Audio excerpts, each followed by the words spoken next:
as you guys know, as we get ready to kind of hit this area of the show where we talk about the keys, the 10 keys to victory for the New Orleans Saints versus the Atlanta Falcons in week number 18. This is the last 10 keys to victory, the season finale, finishing with the Falcons.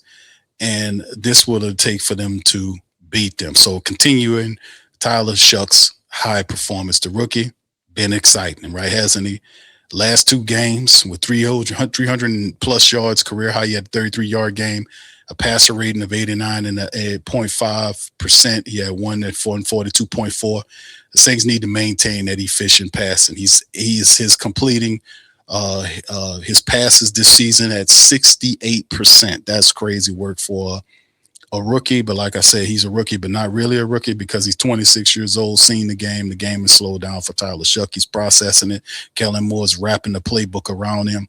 And you can see the plays he's running. He's very comfortable with running. He makes really precise throws, and his throws get there lickety split. He got a cannon for an arm. His decision-making ability at times is really picking up, knowing when he see green to take off. He has the athleticism to get there. Plus, he is really good at sliding to avoid taking a hit. Sometimes he holds on to the ball a little too longer, but we can't all be perfect, right? That's the first key is continue Tyler Shuck's high performance. That right there will help you beat this Falcon team. Number two, from a defensive standpoint, the Saints got to neutralize Bijan Robinson. We got to shut him down. Falcons defense averages over 127 yards per game. If the Saints contain Robinson, I know I can't stop him, but if you can contain him, it can force the Falcons to pass more with Kirk Cousins against a solid Saints secondary that's ranked in the top 5. So this will be a pretty good scene. But we as a secondary have been doing a real good job of holding teams to like 180 yards, a little bit more than 180 yards a game. So that is something that we have to focus on and continue to do. Third key of victory is that we got to protect the QB. Right? Saints got to do a good job. The Falcons are tied for second NFL. They have 53 sacks, right? So they second NFL. They get after you. A lot of sacks there for the Falcons. That's the number one thing. So Tyler Shuck can't sit there and hold on to the ball. We got to get the ball out because the Falcons are really good at getting to you on the season. So the Saints have given up about 20 plus sacks in 10 games with Tyler Shuck.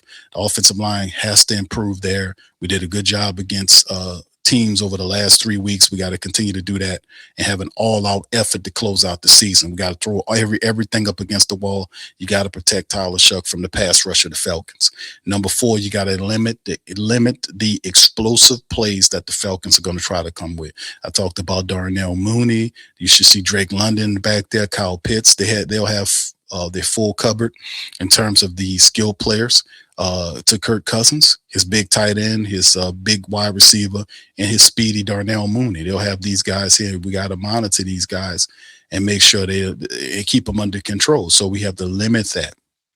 Got to limit that big play. Falcons have several big plays that happened over this winning streak. Saints have allowed 60-plus yards passes 8 times this year, which is tied for the most in the league. The secondary must prevent long gains. We got to shut them down. We got to keep in front of them. We can't allow them to have big gains, and we got to rattle up and shake that offensive line up. So key number 5, we got to win the turnover battle. Shuck has been more careful with the ball recently, with 0 interceptions the last 3 games, and that's one of the keys while we're winning. We got to maintain this trend. The Falcons defense that forced 15 interceptions is crucial. So they try to get after you. They try to get the picks and all this kind of stuff. We got to protect them, and we got to win that turnover battle. Keep them turnovers down. Keep them miscues down. Number 6, the red zone efficiency. Prior meeting, the Saints were stopped at the goal line multiple times. Y'all remember that? Saints need to convert to scoring opportunities, man. When we get an opportunity to score, we got to do it, especially in the red zone. Shuck has a 133.6 passer rating in the red zone this year. So his numbers are improving there. So the red zone, skeleton monsters, the abominable snowmen with vampire teeth, none of that exists in the red zone no more. The Saints have changed the philosophy on the red zone. When they get there, it's no longer the red zone. It's the green zone, meaning the money zone. That's how you change that dynamic. Number 7, Chris Olave's production. Wide receiver had 60-yard catch in a comeback win. That rapport between Shuck and him need to be capitalize on. We got to keep on hitting that connection and running that and doing what we need to do to keep improving. The connection between Chris Olave and Tyler Shuck is undeniable. Not only that, but the connection between Tyler Shuck and Jawan Johnson, the connection between Tyler Shuck and Kevin Austin Jr., these are things you can tell. There's synergy with Chris Olave. There's connection with Chris Olave. There's a synergy and a connection with Kevin Banks Jr. As soon as he was implemented into the wide receiver core and given a lot more reps, you've seen him gain. You can see the pass toward the left corner of the end zone from Tyler Shuck to Kevin Banks Jr. in last week's matchup there against the Titans, where he caught his first touchdown of his young NFL career. So the connection it seemed to be growing between all of those players, and that needs to be explored and continued, at least for another week. Number 8, key to victory. Y'all hit that like button, man, as we go on. Shout out to y'all in the chat. I see y'all, man. I'm just trying to get through this. I'm not trying to keep y'all for a very long show. It is, after all, New Year's Eve. So shout out to you guys. So effective special teams in close games, right? We get it. The Saints, ESPN already gave the Saints a 48.4% chance of winning. We already know that. We covered that. So with field goal position and reliable kicking, we should be all right. You know, we know anytime you get on the other side of the 50-yard line, Charlie Smith is a guy that's a threat, right? He has a big leg, hit 2 multiple 50-yard field goals against the Titans last week, had 10 points to add on top of what we had in the game. He missed one for 43 or something like that, but still in all, Charlie Smith is a young kicker with a cannon for a leg. We got a young kicker with a cannon for a leg and a young quarterback with a cannon for an arm. So we got some very special players here, and he has to keep kicking like he been kicking, man, and we should be all right. Number 9, key. Maintain defensive intensity. Saints defense allowed an average of just over 18 points per game since week 15, right? Games 15, 16, and 17. That's far below the average of that 20, almost 23 points per game. They need to keep up the strong defensive play. So since week 15, you've seen the production drop where the Saints are keeping people under 19 points a contest as an average over those several games. So we just got to keep doing that. All right, number 10 and final key to victory for the New Orleans Saints over the Falcons is you got to match the Falcons' motivation. Falcons on a 3-game winning streak, Saints on a 4-game winning streak. Falcons want to close out the season with a win with their building.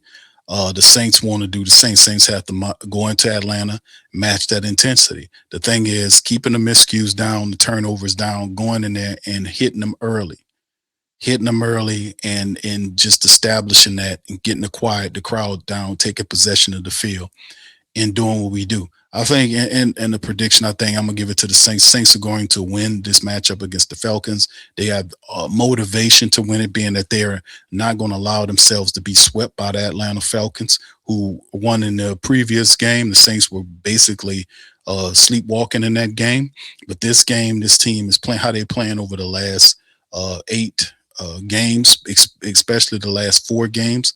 They found an identity. They found how to play. They're adding, even though we had struggled with the running attack, Audric Estime, the 4th-string running back, came alive to help us. Alvin Kamara could be involved in this game to help out with the running attack, along with Taysom and others. And then you see something positive going on. We should get Mason Tipton back for a speed weapon. So you'll see that Tyler Shuck should have access to a vertical passing game to get up and down the field against the Falcons, man. We'll have a running attack to kind of add mix in there, plus Shuck's scrambling ability, not turning the ball over and being on guard with that crowd. We have to be able to make sure we have our communication strong so we don't hit false starts and all that kind of stuff, because you know they're going to be loud cheering in the Falcons building. So we got to go in and make sure that regardless of what happens, that we know what we need to do in a loud environment, which is Kellen Moore's working on that. And we got to make sure that this is that we close out with a victory, get our 5th straight win, and finish the season 7-10 heading into the offseason. That's all we can do at this point, is to play with that reckless abandon, leave it all on the field. And I think this will be one of the games where Kellen Moore will be throwing it. I think Kellen Moore is going to have a vertical game where he's going to be getting Tyler Shuck to throw that damn ball. It won't be no conservative affair. It's going to be one where he's trying, I'm telling you, he's trying to get him that Rookie of the Year. If he has a 3 plus 100, another 300 game, 400. He get 403 touchdowns or something like that against the Falcons and blow the top off the Mercedes-Benz Stadium. I think that will earn Tyler Shuck an opportunity to get that Rookie of the Year as a quarterback. That's the first time this happened. I think Kellen Moore is dialed into that because that will be a major statement for people that kind of felt like, hey man, see, I think you shouldn't draft that quarterback, get somebody else. And he's like, well, I told you what I'm going to do with this guy. And for him to call a game, which Tyler Shuck blows out the Falcons, has 400 yards passing, multiple touchdowns in the game, will cement him for Rookie of the Year honor. They look at the quarterback, they love the diva position, and that would be special because that will basically, galvanize a lot of the naysayers up Tyler Shuck and say, hey man, listen, nobody never done that before. So that'll put him in rarefied air. He already broke several records that put him in the same talking lanes as Archie Manning and Drew Brees, who are current Saints legends. But to get the Rookie of the Year, that's something that we've never seen happen. So we'll see how it all goes. But my call is the Saints over the Falcons. I don't think it'll be a blowout. I hope it would be, but I think it'll be a close game. But at the same time, it'll be a real interesting affair because both teams are playing really well. They're both on current winning streaks, and they're playing for basically pride. The Saints are not going to get swept. They want to finish on a high note, and I think that'll be enough for them to get the damn job done. Hit the like button. Come on.